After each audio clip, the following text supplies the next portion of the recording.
800 साल बाद जब खोला गया जगन्नाथ पुरी मंदिर का रहस्यमयी तहखाना, तो जो देखा वो सोच से भी परे था। अंदर का नजारा देख हर कोई सन्न रह गया। क्या यह ईश्वर का चमत्कार था या फिर किसी अनजाने रहस्य का पर्दाफाश? क्या सच में भगवान श्री कृष्ण का हृदय आज भी धड़क रहा है, या फिर सदियों से छुपा यह तहखाना किसी अलौकिक शक्ति का प्रमाण है? आखिर ऐसा क्या था वहां जिसने इतिहास और विज्ञान दोनों को सोचने पर मजबूर कर दिया? चलिए इस रहस्यमयी सफर पर चलते हैं और जानते हैं वो अद्भुत सच जिसने सबका दिमाग हिला दिया। कहा जाता है कि भगवान श्री कृष्ण ने इसी मंदिर में अपने शरीर का त्याग किया था। उनका पूरा शरीर पंचतत्व में विलीन हो गया, लेकिन एक चीज बची रही, उनका हृदय। माना जाता है कि यह हृदय आज भी जगन्नाथ मंदिर में विशेष रूप से सुरक्षित रखा गया है और यह अब भी धड़क रहा है। इसे मंदिर के एक गुप्त हिस्से में रखा गया है जिसे आम लोग देख नहीं सकते। हाल ही में जो घटना सामने आई उसने हर किसी को चौंका दिया। जगन्नाथ मंदिर का इतिहास सैकड़ों वर्षों पुराना है और यहाँ कई तहखाने मौजूद हैं जिनमें से कुछ अब तक खोले नहीं गए हैं। लेकिन जब 800 साल बाद एक बंद तहखाना खोला गया तो उसके भीतर जो मिला उसने सबको हैरान कर दिया। माना जाता है कि इन्हीं तहखानों में से एक में भगवान श्री कृष्ण का हृदय आज भी धड़क रहा है और इसकी रखवाली कई विशालकाय जहरीले सांप कर रहे हैं। इन तहखानों में भगवान श्री कृष्ण का खजाना भी गुप्त और सुरक्षात्मक तरीके से मौजूद है। लेकिन क्या हुआ जब दिल्ली के रहने वाले 25 वर्षीय युवक ने भगवान जगन्नाथ के मंदिर में घुसकर सदियों से बंद पड़े तहखाने को खोल दिया? अंदर का नजारा देखकर वह युवक कई दिनों तक होश में नहीं आया, और जब वह होश में आया तो उसने जो बयान दिया उसे सुनकर हर कोई चौंक गया। क्या वास्तव में भगवान जगन्नाथ के इस मंदिर में चमत्कारी शक्तियां हैं? क्या सच में वहां श्री कृष्ण का हृदय धड़क रहा है? इन सभी रहस्यों को जानने के लिए आपको इस कहानी को अंत तक पढ़ना होगा। ऐसे रहस्यों को जानकर आप भी गदगद हो जाएंगे। जो भी व्यक्ति कमेंट बॉक्स में जय जगन्नाथ लिखेगा, भगवान जगन्नाथ उसे बहुत जल्द पुरी बुलाएंगे। दोस्तों, पुरी के जगन्नाथ मंदिर में भगवान जगन्नाथ के साथ साथ उनके भाई बलभद्र और बहन सुभद्रा की लकड़ी की मूर्तियां स्थापित हैं। यह एक अनोखा मंदिर है जिसकी कई विशेषताएं और रहस्य हैं। इस मंदिर में न सिर्फ भारत से बल्कि विदेशों से भी श्रद्धालु दर्शन करने आते हैं। यह मंदिर हिंदू धर्म के 4 धामों में से एक है और इसका अत्यंत महत्वपूर्ण स्थान है। इस भव्य मंदिर का निर्माण गंग वंश के राजा अनंत वर्मन छोड़गंग ने 12वीं शताब्दी में करवाया था। कहा जाता है कि राजा को अपने सपने में भगवान जगन्नाथ के दर्शन हुए थे, जिसके बाद उन्होंने इस मंदिर को बनवाने का निश्चय किया। हालांकि इस मंदिर पर कई बार आक्रमण हुए और इसे बुरी तरह लूटा भी गया, लेकिन भगवान जगन्नाथ की कृपा से यह मंदिर आज भी अपनी भव्यता के साथ खड़ा है। इन हमलों के बाद भी मंदिर की मूर्तियों को बचाया गया। हमलों के चलते ही मंदिर पर कई सारे प्रतिबंध लगाए गए थे। यदि वर्तमान की बात करें तो ओडिशा सरकार ने पुरी जगन्नाथ मंदिर के चारों द्वार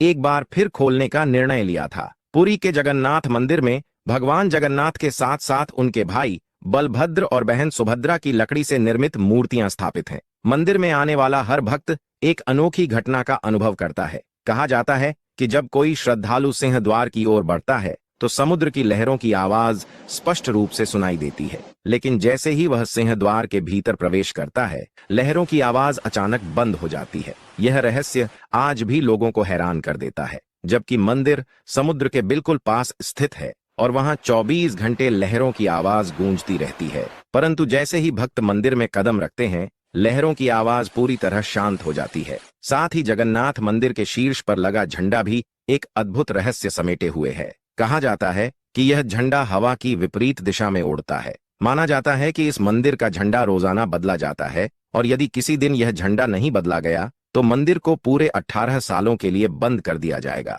इस मंदिर की रसोई भी रहस्यमयी मानी जाती है। यहाँ प्रसाद 7 मिट्टी के बर्तनों में पकाया जाता है, जिन्हें एक के ऊपर एक रखा जाता है। सबसे आश्चर्यजनक बात यह है कि सबसे पहले प्रसाद 7वें ऊपरी बर्तन में तैयार होता है, उसके बाद छठे, फिर 5वें, चौथे, तीसरे, दूसरे और अंत में पहले सबसे निचले बर्तन में। यह प्रक्रिया आज तक वैज्ञानिक रूप से समझी नहीं जा सकी है। इसके अलावा मंदिर की मूर्तियों के अंदर ब्रह्म पदार्थ मौजूद होता है। कहा जाता है कि यह ब्रह्म पदार्थ मूर्तियों में विशेष अनुष्ठान के दौरान डाला जाता है। हर 12 सालों में इन मूर्तियों को बदला जाता है और इस प्रक्रिया के दौरान पूरे शहर में बलि प्रथा का पालन किया जाता है। कोई नहीं जानता कि यह ब्रह्म पदार्थ वास्तव में क्या होता है, लेकिन मान्यता है कि यही तत्व मूर्तियों के अंदर प्राण डालता है, जिससे भगवान श्री कृष्ण, उनके भाई बलभद्र और बहन सुभद्रा की मूर्तियों में जीवन का संचार होता है। आपको बता दें कि जगन्नाथ मंदिर में केवल सनातनी हिंदू ही प्रवेश कर सकते हैं।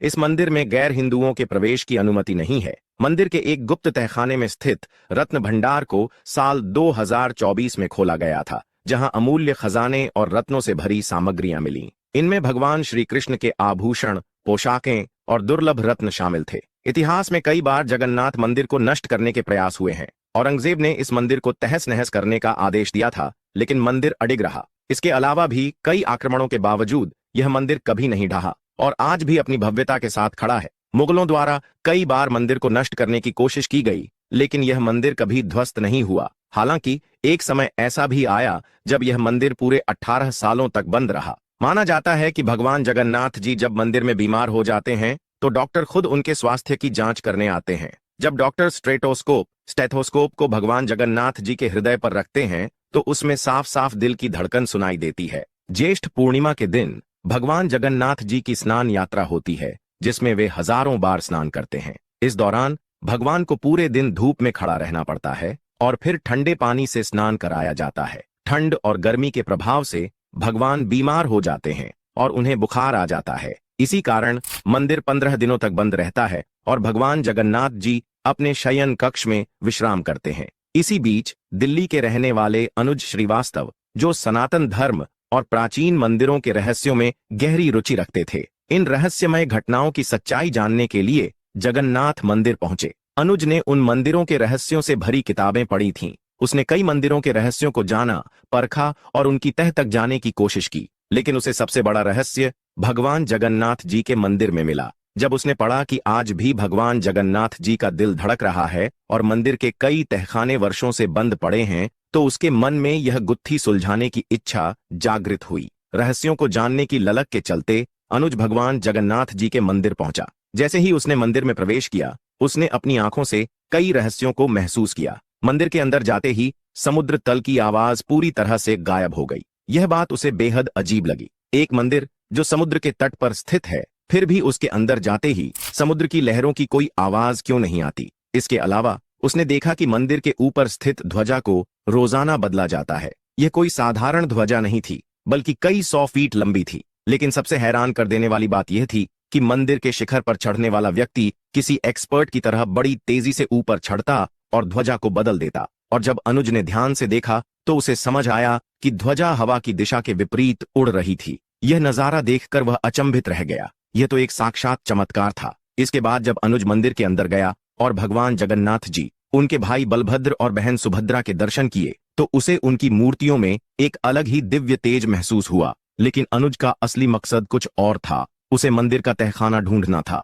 दर्शन करने के बाद अनुज मंदिर के अंदर ही रुक गया। उसने सुरक्षा बलों और मंदिर के गार्ड से बचते हुए समय काटने की कोशिश की। उसे रात्रि होने का इंतजार था, क्योंकि यही सही मौका था तहखाने तक पहुंचने का। जैसे जैसे समय बीत रहा था, मंदिर में भीड़ धीरे धीरे कम होने लगी। फिर अनुज मंदिर के एक कोने में चुपचाप छिप गया। रात होते होते मंदिर के दरवाजे बंद कर दिए गए। अब अनुज मंदिर के अंदर अकेला था, अंधकार, रहस्य और रोमांच से घिरा हुआ। अंदर केवल पुजारी और कुछ सुरक्षाकर्मी ही मौजूद थे। जैसे ही कुछ समय बाद सभी पुजारी और सुरक्षाकर्मी अपने शयन कक्ष में चले गए, अनुज अपने छिपने की जगह से बाहर आ गया और मंदिर के अंदर आगे बढ़ने लगा। अब उसकी तहखाने की खोज शुरू हो चुकी थी। वह मंदिर के हर कोने में गया, उसकी भव्यता को देखा, लेकिन उसकी नजरें सिर्फ एक गुप्त दरवाजे की तलाश कर रही थीं। छुपते छुपाते सावधानी से वह हर दिशा में देख रहा था। फिर जैसे ही वह एक कोने में पहुंचा, उसे एक गुप्त दरवाजा दिखाई दिया। उसका दिल तेजी से धड़कने लगा। उसने धीरे से वह दरवाजा खोला तो वहां नीचे जाने के लिए एक रास्ता नजर आया। अनुज ने सांस रोकी और धीरे धीरे सीढ़ियों से नीचे उतरने लगा। नीचे पहुंचते ही उसने देखा कि वहां कई सारे तहखाने मौजूद थे। हर तहखाने पर बहुत ही पुराने और भारी ताले लगे हुए थे। माहौल में एक अजीब सी रहस्यमयी शांति थी। क्या अनुज इन तहखानों के पीछे छिपे गहरे रहस्यों को खोज पाएगा, या फिर कोई अनहोनी उसका इंतजार कर रही थी? ये वही तहखाने थे जिनमें से कुछ पहले ही खोले जा चुके थे, जबकि कुछ अभी भी बंद थे। कहा जाता है कि इन तहखानों में भगवान जगन्नाथ जी का खजाना मौजूद है, जिसकी रक्षा कई जहरीले सांप कर रहे हैं। मान्यता यह भी है कि इन तहखानों में भगवान श्री कृष्ण जी के आभूषण और वस्त्र आज भी सुरक्षित हैं। लेकिन अनुज को इन रुचि नहीं थी, बल्कि वह उस गुप्त तहखाने की तलाश में था जहां भगवान श्री कृष्ण जी का हृदय आज भी धड़कता है। अनुज को यह भी पता था कि ये आम तहखाने तो आसानी से मिल सकते हैं, लेकिन वह विशेष तहखाना ऐसे ही नजर नहीं आएगा। अनुज ने हर कोने की बारीकी से जांच की, हर जगह ध्यान से देखा और फिर उसे एक और तलघर दिखाई दिया। यह तलघर पहले वाले से भी ज्यादा